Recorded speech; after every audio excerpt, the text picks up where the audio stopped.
they were informed. Orlando Valerial says, Seth, this has to be Nick C's last coach he can hire. Yes, Orlando, this is a very, very important point to bring up, which is it's rare for a general manager to have a chance to even, hire a third coach. Sometimes not even a second coach.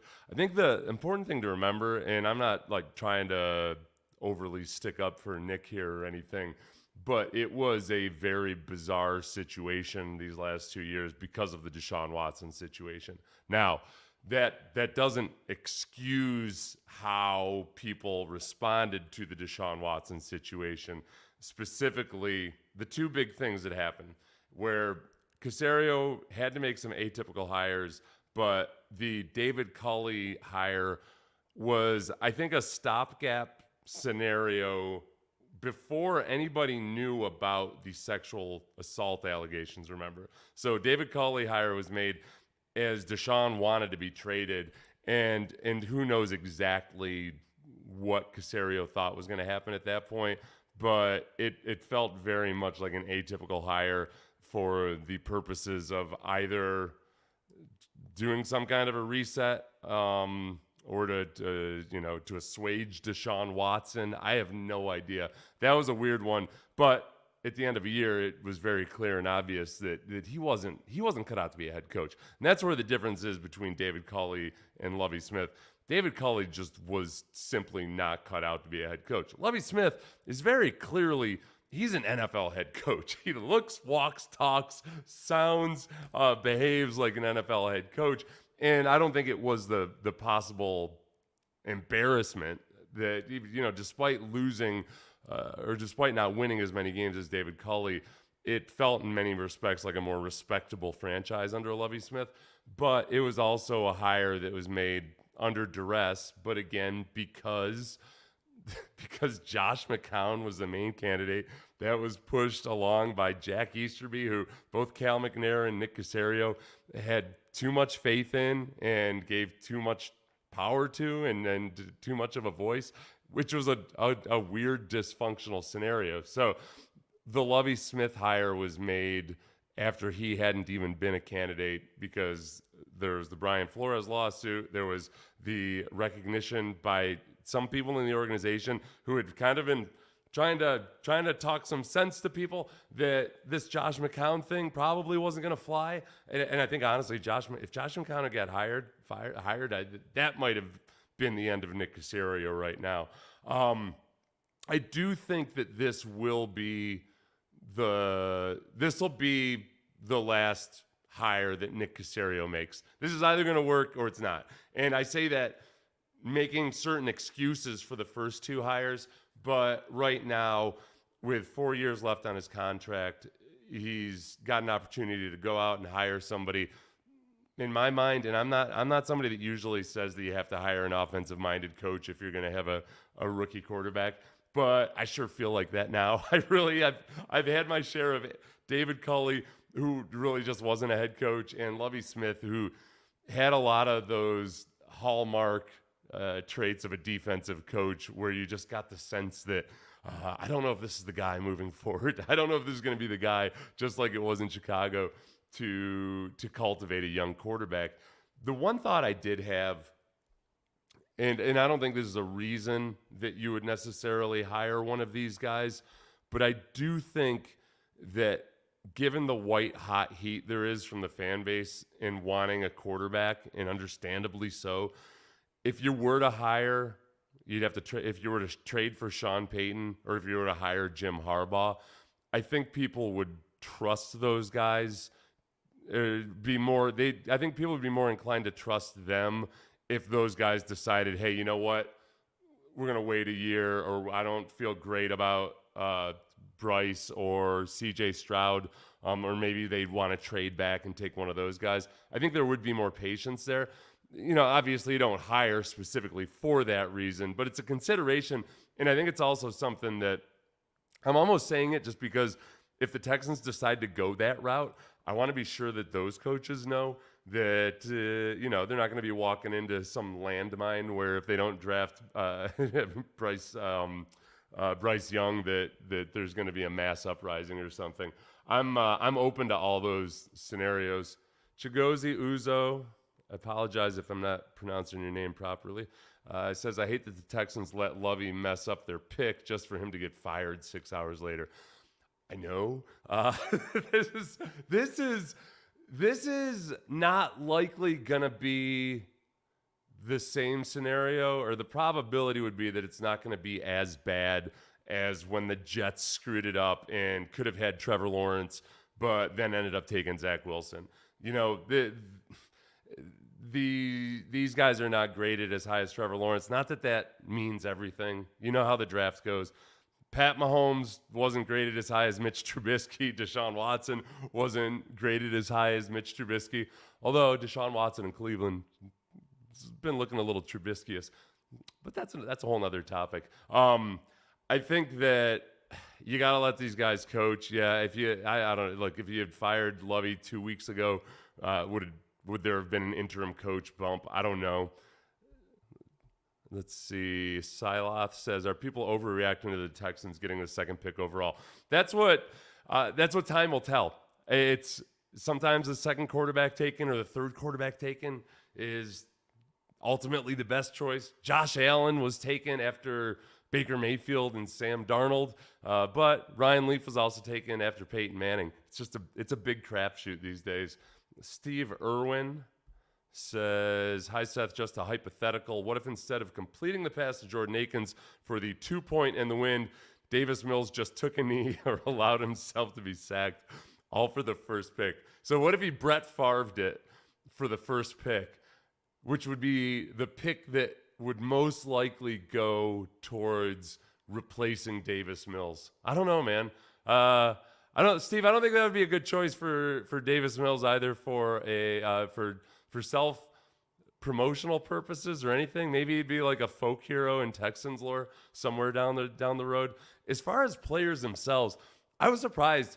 I saw people saying that it looked like the Colts themselves were tanking to try to sabotage the Texans somehow, which would make sense if they just didn't want the Texans to get the pick they wanted.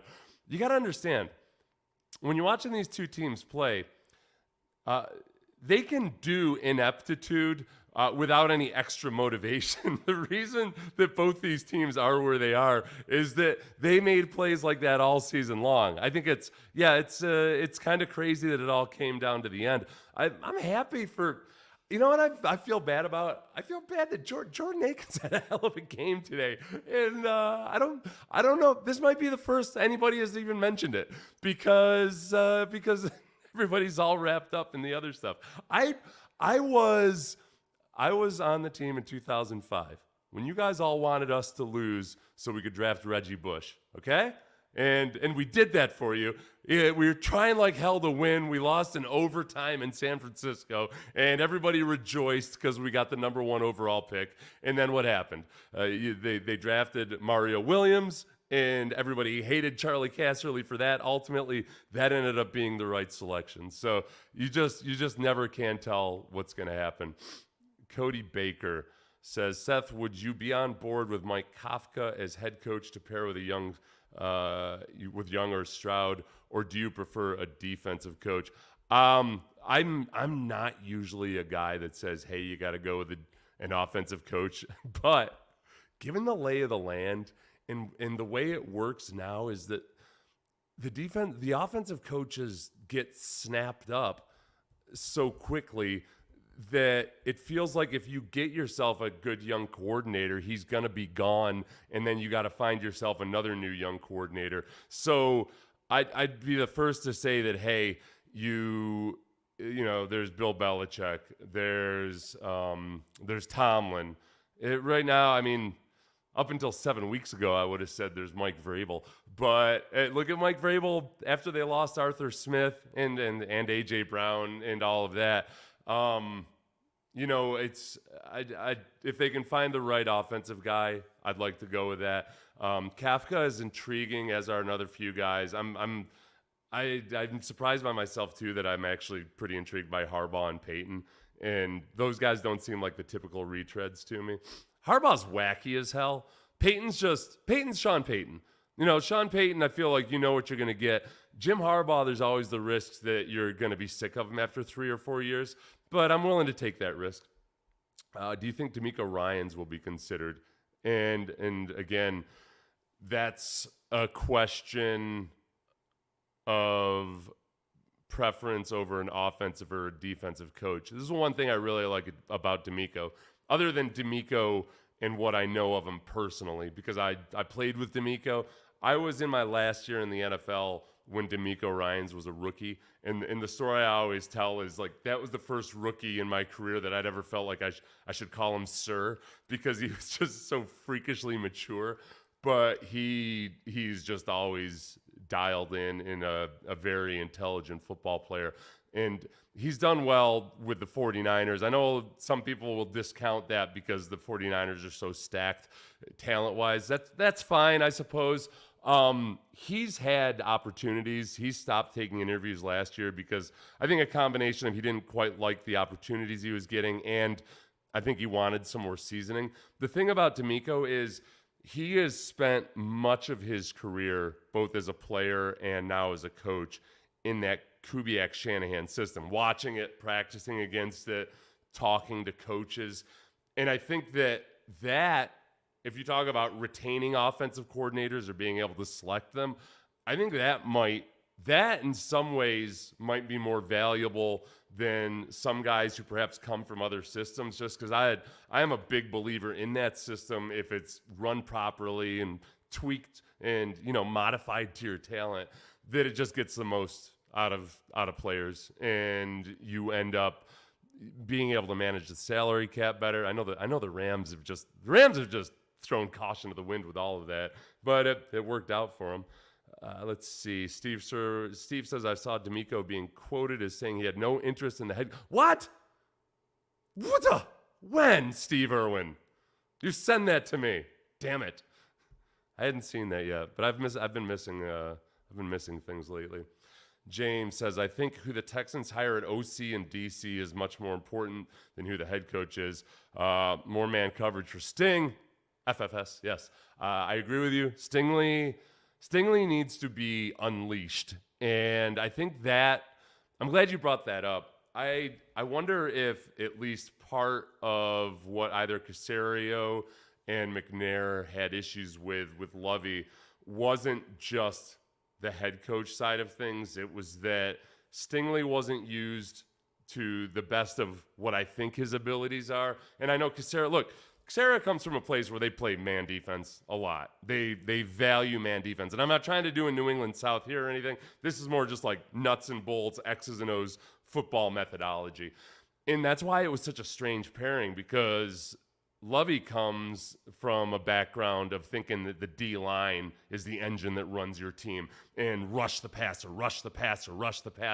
Man, Caserio comes from a defensive background. Again, I'm not even talking about Patriots South, just defensive philosophy of guys up front, play your responsibilities. If you got some studs on the back end, that's why they went after Darrelle Revis when they did, or Stephon Gilmore. You can do a whole lot more. So I think when Caserio drafted Derek Stingley, he envisioned something different than what Lovie was doing this year.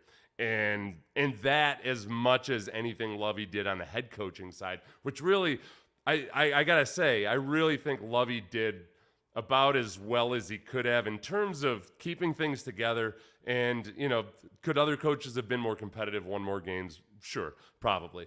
But I think that he was a respectable head coach given the circumstances, and I think he knew what he was getting into. But yeah, I'd love to see Stingley really tested and challenged next year. At the same time, I think they've found some young guys that can be part of a pass rush rotation, and an old guy in Jerry Hughes. He's got another year left. I hope Jerry Hughes comes back if they hire the right coach. Seth, do we go after this Lions OC or this Gannon dude? The Gannon dude is the coordinator up in Philadelphia.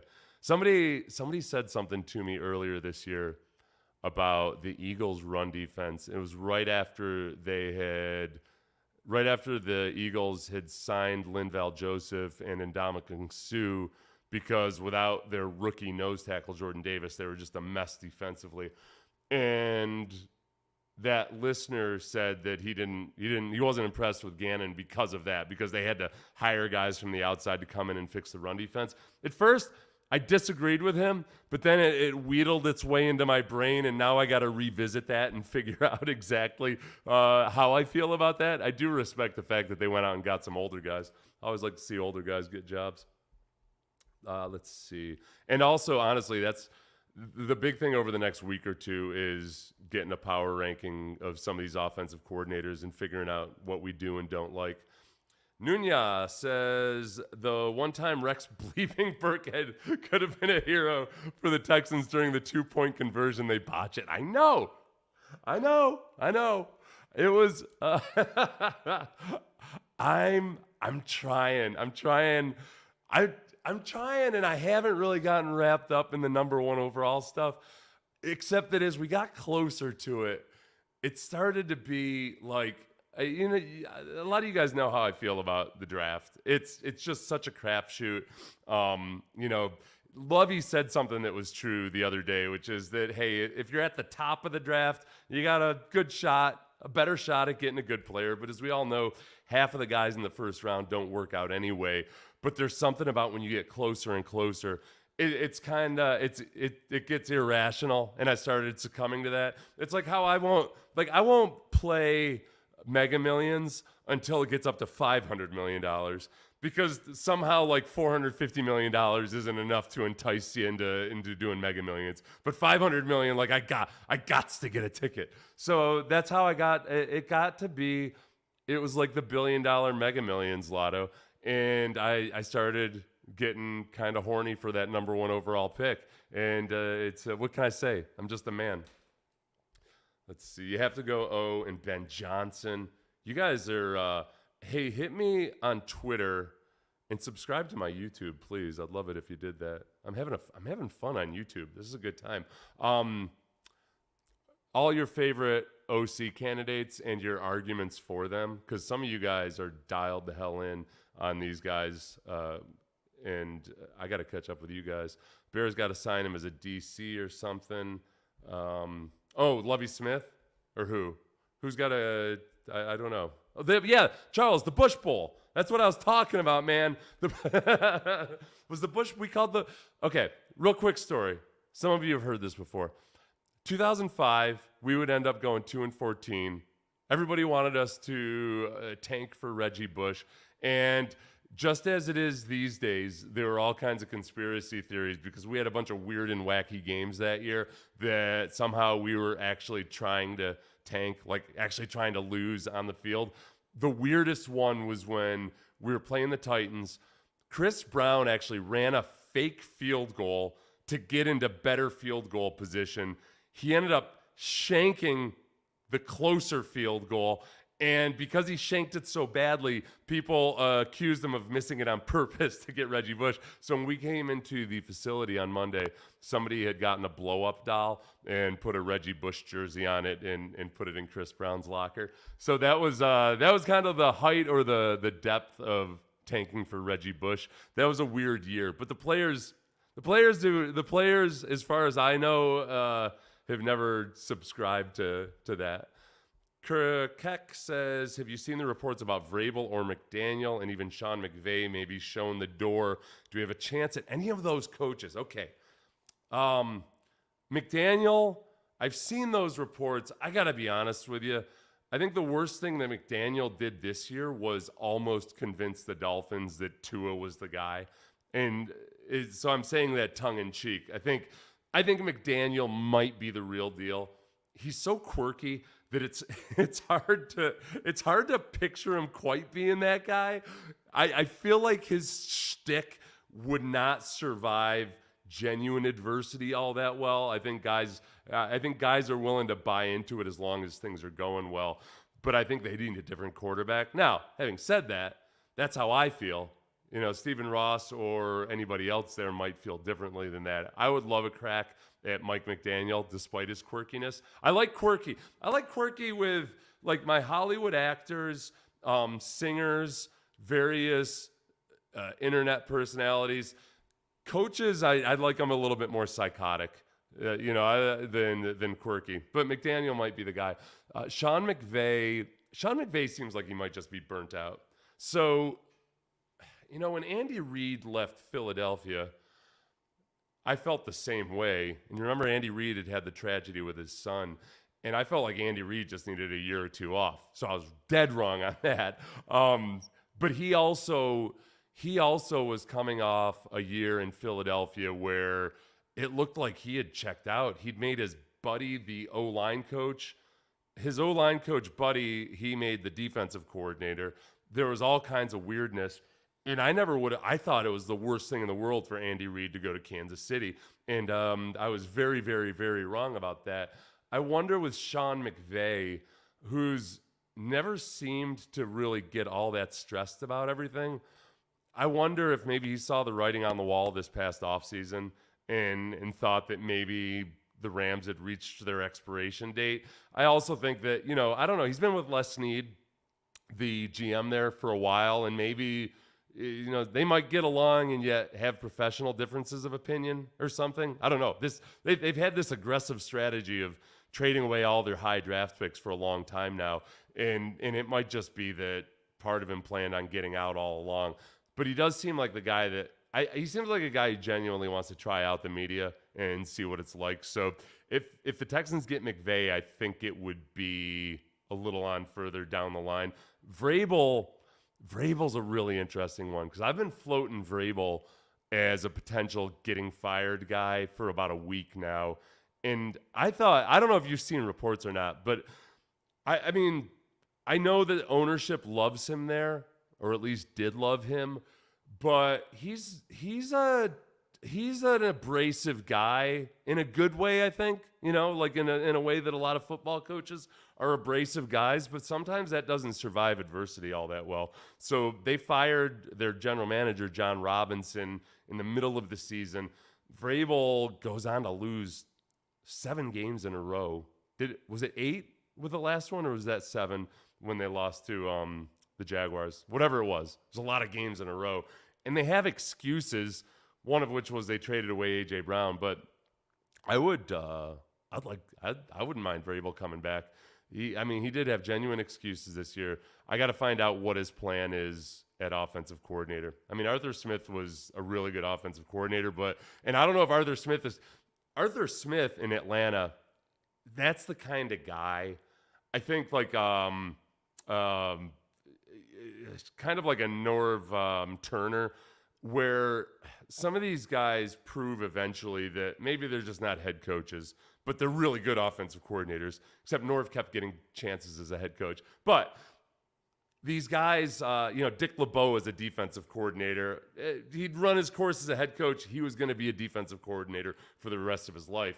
If you can find a guy like maybe Arthur Smith, if he gets fired at some point, it's not going to be this year, but to bring them back into the fold, I like those guys that are genuinely really good offensive minds, but just might not be a good offensive coordinator. Then, if you have the defensive coach like Mike Vrabel, you can retain those guys. That's what Vrabel did when he got to Tennessee.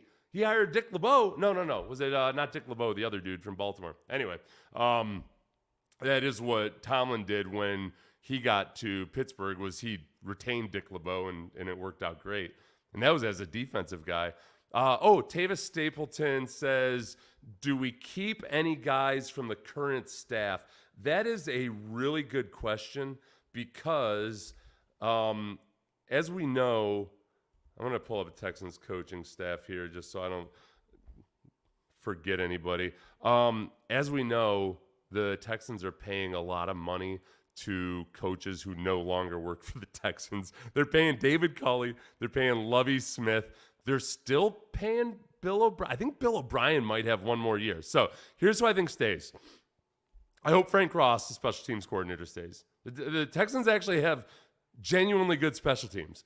And that's not going to win you a championship alone, but it goes a long way. I got one of my buddies that I played with, Brant Boyer. he's been the special teams coordinator with the Jets for 3 head coaches now because he's just so damn good at what he does. He was an awesome, he was a kamikaze Smurf-sized linebacker who was an awesome special teams player when I played with him. Old school, had a flat top, just old school beer drinking linebacker, but he's an awesome special teams coach. I think that Frank Ross, the special teams coordinator, is worth keeping. I thought the defensive line, despite the fact that the Texans couldn't stop the run at all, they were the worst run defense in the last decade, okay? 170 yards per game allowed rushing. That's the 3rd worst this century. It's been really, really bad. One of those worst years, I believe, was in 2013 when that was Lovie Smith's last year. So there you go. Let me know if there's anybody else that you think. Some of the assistant coaches are, pretty well regarded. George Warhop's an interesting one as the offensive line coach because on the one hand, I thought Titus Howard did well, but he'd been doing well before they moved him to guard last year. Laramie Tunsil seemed more motivated to run block this year. And if I were being cynical, I could say, hey, he's coming up and wants a new contract.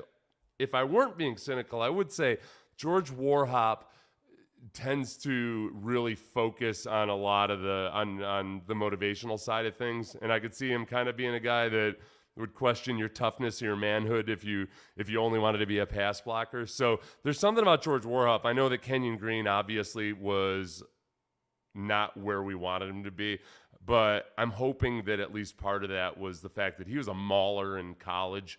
Those guys that are maulers in college, big physical dudes that can kind of just manhandle people, sometimes it takes them a while. Richie Incognito was like that. Richie Incognito was kind of like a psychotic wrestling bear his first couple years.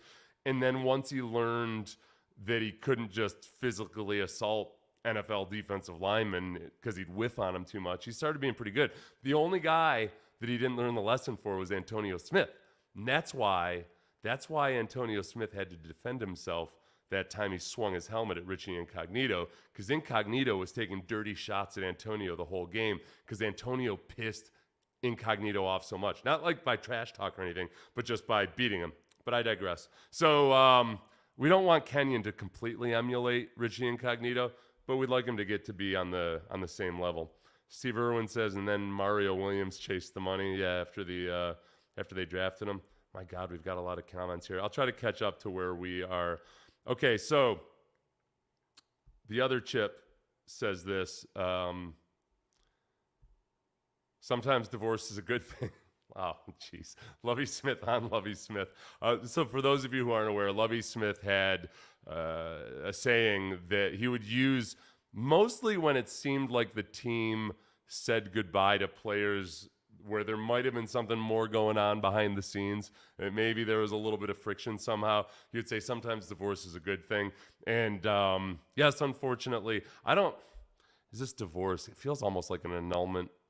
This felt like an arranged marriage almost, like a green card marriage or something. Like they married Lovie Smith to get their green card, which the green card was, please get us out of trouble with Brian Flores and this potential Josh McCown fiasco. And somehow we've gotten ourselves in too far. We desperately need to get out of this. So you get married. He was our beard, in a way. He was our disguise. He was our phony marriage. We won't go too far down that road for, let's see. What would Caserio do in free agency, considering he has a coaching search also? That's a really good question. The free agency will not begin until March, so right around the first week in March or so. Oh, wait, when does free agency begin this year? Somebody correct me if I'm wrong. So we've got time, and I do think that given – it seemed like with Culley – and NFL free agency start date 2023. It seemed like with Culley, and then when he was flirting with Josh McCown, I was worried, as a lot of you were, I know, that, let's see, in 2022, free agency started on March 16th, so there's time. I know that some of you were worried that Caserio wanted a a yes man or somebody that he could mold. I was skeptical of that at first, and now upon reflection, I wonder if maybe that was the case. If they had hired Brian Flores, he had a relationship with him. I think that would have been more an equal footing thing. But we all know that there were complications there and extenuating circumstances. So who knows exactly why all that was initiated. So I think that he's going to hire a coach who probably shares a similar philosophy to him. And then some of the positions, as far as getting a jump start on scouting, defensive line, linebackers, there's nuances to what you need. I think the guys that are genuine big-time impact players these days in the NFL are wide receivers, defensive ends, or edge rushers, I should say, cornerbacks, and then obviously quarterbacks. So they can get on the same page pretty quickly with those guys. James Siegel says, I think the Texans will at least interview Demeco Ryans, if nothing else. Yeah, I think so. Will they at least interview Demeco? Because as far as we knew, they didn't make an effort at it last year. I don't know. That's a really good question. Will they try to interview Demeco Ryans? Let's see. Jared Bryce, how realistic do you think the chances are of us getting Sean Payton? I heard he knows something about coaching smaller QBs. Yeah. So Bryce Young is a small quarterback. I got to be honest with you, at least part of losing the number one pick overall, I breathed a little bit of a sigh of relief because I'm nervous about Bryce Young's size, and it's not his height. I don't care about his height. I'm nervous about the combination of his height and his body weight. And when I was watching the Titans play the other night, I kept watching Josh Dobbs because Dobbs is skinny. He's 6'3", 215, but when he came out of high school, he was 6'3", 194, which is skinny. That's if you add 10 pounds per inch or so, give or take, that's a pretty lightweight, 6 foot tall guy. Probably I wouldn't. Yeah, that seems like too much. Yeah, 195 maybe is anyway. So I'm watching with the new rules where defensive linemen are really reluctant to fall on a quarterback because you're going to get flagged for it. And Dobbs took some big hits, but where he kind of floated gently to the ground like a feather because the defensive line would hit him and then roll off immediately. And it made me feel a little bit better about Bryce Young. I mean, you can avoid contact when you're running. I don't think you can avoid contact when you're thrown in the pocket. There's just going to be some hits. So I'm going to be perpetually nervous if they draft Bryce Young. If the decision's taken out of our hands, I'm not going to lie, I'm maybe being a little cowardly about it, but it makes me feel a little bit better about it. Now, the Bears are very unlikely to draft a quarterback.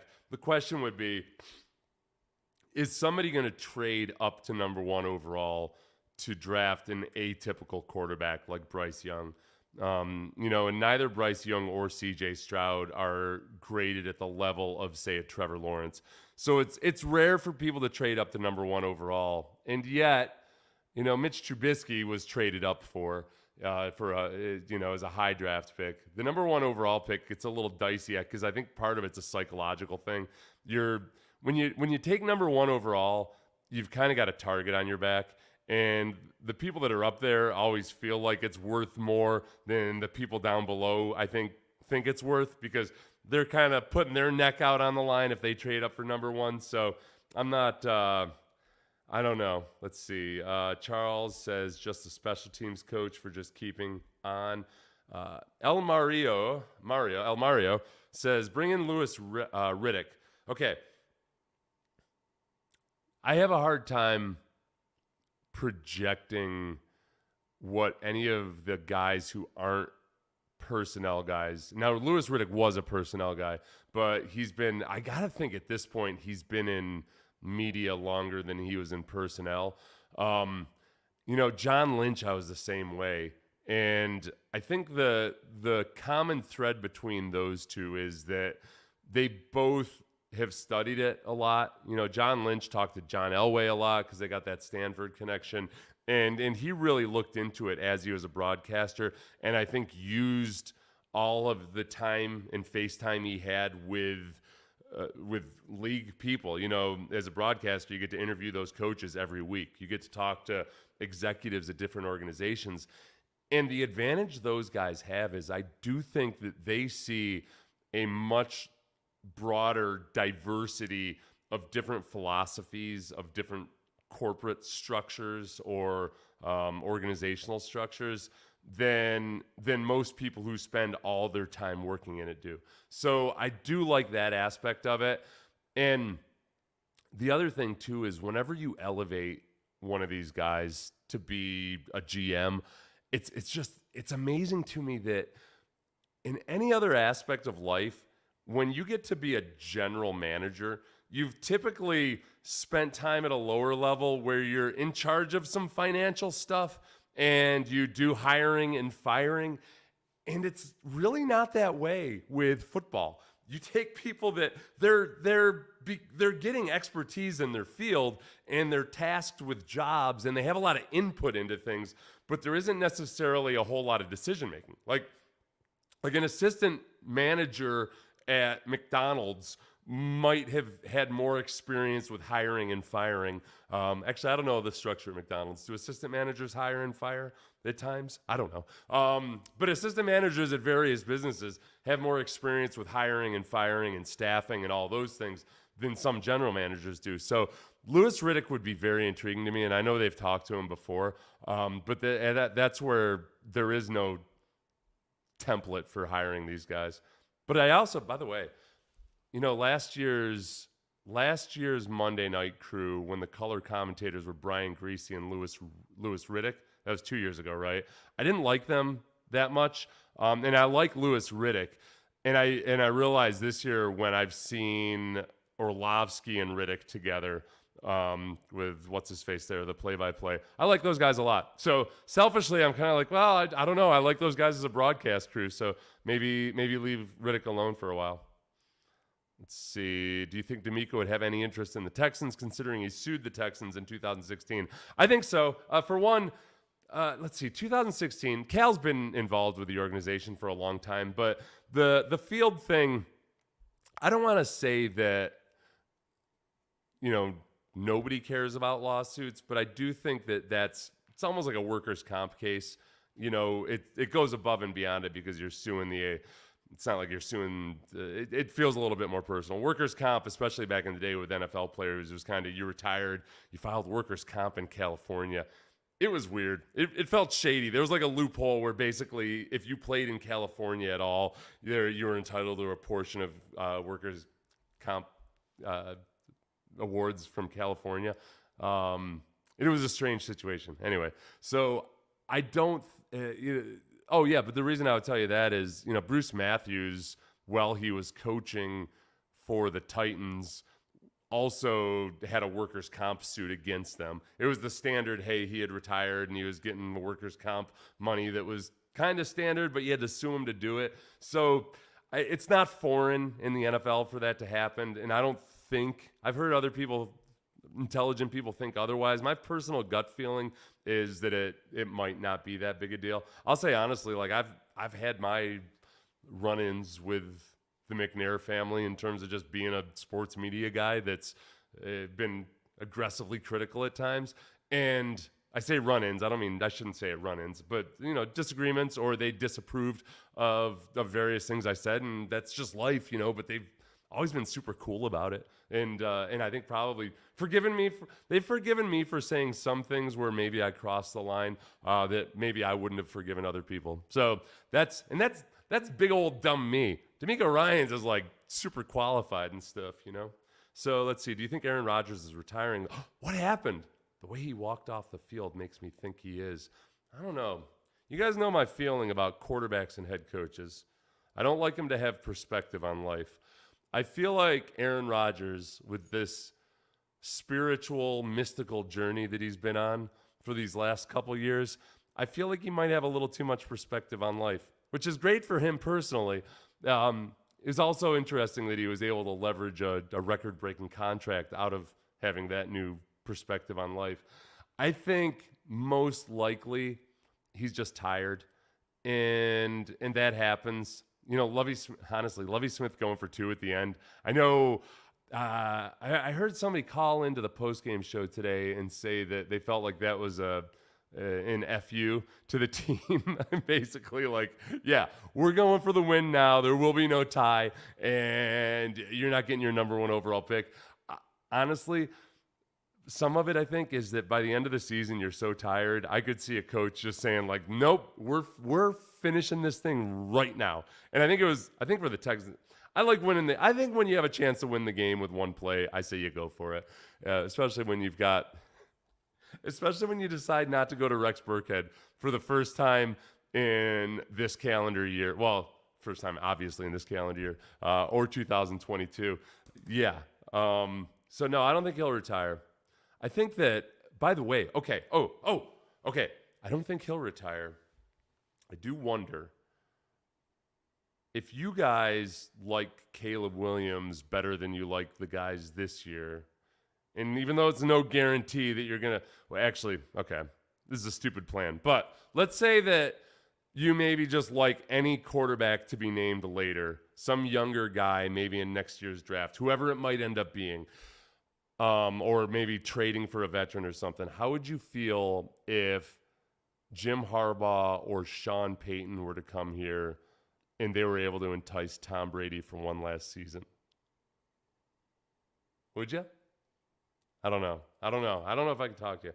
Let's see. Dan says, Seth, aren't you doing the morning show? As much as I enjoy your thoughts, do yourself a favor and get some sleep. I know, but I can't. Damn it. I was about to go to bed. And I'd posted my YouTube video. I've been doing a watch video. I watch the highlights of the game and comment on some of the plays. So if you guys subscribe to the channel and check those out, it's a good time. It's a lot of fun. And I enjoy doing it. I'm shocked at how many of you watch the entire thing all the way through because I get bored of myself after 10 minutes, but you guys watch the whole 20 minutes. So I do that after games. I'll be doing them during the playoffs. But also, you know me, Cody, Charles, Dan, you know me. I'm more entertaining when I'm sleep deprived. I'll gladly trade Warhop for Mike Munchak. Mike Munchak, former Houston Oiler and Tennessee Titan, Hall of Famer, and is honestly one of the best offensive line coaches I've ever seen. And I can say that because I can tell by watching players, but especially when I was playing against offensive lines, which teams were well coached. And Munchak's offensive lines were such a pain in the ass to play against because even the bad players knew all the tricks. Like Munchak has a way of getting guys to just understand how to use their hips, how to use their hands, how to use positioning, how to use it, like almost like a martial artist, how to teach guys how to use their opponent's body weight and momentum against them. And I used to have so much respect for him. I mean, I still do. I didn't lose respect for him. But as a player, when we would go against the Titans, there's a thing called, I always called it an influence block, but that's where they get you thinking that they're blocking one way, and then they wheel on you and send you another way. I know with Mike Munchak, there's always been, he doesn't need the money, but though I'm sure he gets paid very well. But I know his last couple moves, family has played into it a lot, and he wanted to be closer to family. So I don't know if he coached the Broncos last year. I don't think he's currently coaching anywhere, at least according to Wikipedia. Let me know if anything's different. Let's see. Boy, we got a lot of things here. Let's see. J-Rock said he had the most techniques for hand placements. Yeah. Eddie says sleep is for old fired coaches. Who's your money on for the AFC Championship? You know what? Let me look at something real quick because I was looking at this earlier. I'm intrigued by what happens with Baltimore and Lamar Jackson, almost just because of the the Joe Flacco history. If Baltimore ends up paying a guy after a deep playoff run, after he has the run of his life, are they going to be more or less inclined to do so? The Chiefs and the Bills, there's something about Josh Allen and some of these interceptions that he's thrown that I just can't feel comfortable about. And I think the Chiefs I'm thinking of the Chiefs defense and their ability to adapt. The Bengals defense and their ability to adapt. I'm blanking on the name of the defensive coordinator right now, but he's a really bright guy. I might actually be leaning towards the Bengals. I'll give you my answer tomorrow. I've got to, I've been thinking a whole bunch of crap. Let's see. Actually, y'all are correct. It's not a rumor that Bieniemy interviews poorly. It's true. Okay, let's see. Dylan Rabalis. I apologize if I said your name wrong. Seth Payne. How do you feel about one of the stud defensive players at number 2 and grab one of the several vet bridge quarterbacks for next year? Yeah. I think especially that's when, if the Texans hire a veteran coach, I feel like there'll be more patience on the part of the fan base. I feel like people will be more likely, like let's just say hypothetically it were McVay, Sean Payton, or Jim Harbaugh.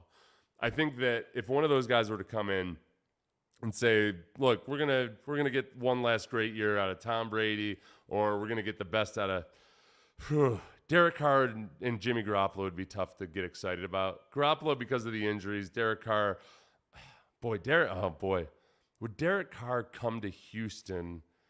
He's not going to come if it feels. I don't think he comes to Houston, and I don't think it would be because of his brother. Although he still does have kind of a chip on his shoulder about David's experience here, it seems. But I think it would be obvious if he came here that it was more of a bridge situation, where if he went to the Jets, he might be able to convince them in 1 year not to draft another quarterback because that roster's ready to go. So if they made a deep push, so I'm open to it. I'm very open to it. Let's see. David would stop him. Oh, J-Rock said David would stop him. I don't know, man. The Carr family's interesting. They're good people. Like I think they're very genuine in their spirituality, and like I think they try really hard to be forgiving and to not hold a grudge about stuff. I think Derek's just kind of wired. Like Derek is he's got an edge to him. I think David doesn't necessarily have that edge. David's much more calm, cool, and collected, and it's a really cool family. I don't think David would be the one talking him out of it. I think Derek would be the guy that just flat out, likes having a chip on his shoulder. Let's see. Stroud looks so accurate. I hope they go that route. I think he's got a better arm too. He's got a stronger arm. The tough thing with Ohio State quarterbacks, and I mean recently, not historically, because I don't really subscribe to the whole, hey, Ohio State quarterbacks don't produce or Alabama quarterbacks don't produce. The fact of the matter is there's no such thing as a quarterback factory. So those big time offensive schools do tend to fool people. So I think you have to be on guard for that, because you see the very best that a guy can give when he's on one of those teams. But I don't think that it doesn't make any rational or logical sense that there's some kind of barrier against those guys from those schools ever doing well, unless maybe there's something to having to improvise and scrap and kind of as you're learning, if you're playing at San Diego or someplace like that you have to learn how to make do with lesser receivers against better competition. So maybe there is something to that, but I just don't think it's was Joe Montana not seeing good enough competition when he was at Notre Dame? He did all right. Let's see. Mike says there's reports that Demeco doesn't want to coach the Texans. I have not. Could you guys please send me those reports? Because I've seen speculation, but I guess I haven't seen those reports. And it seems like that would have been something that, let me check my Twitter to see if one of you guys sent it. Let's see. Oh, there I am on KHOU. You guys go watch KHOU. I'm on it right now. Damn it. Let's see. Doesn't sound, okay.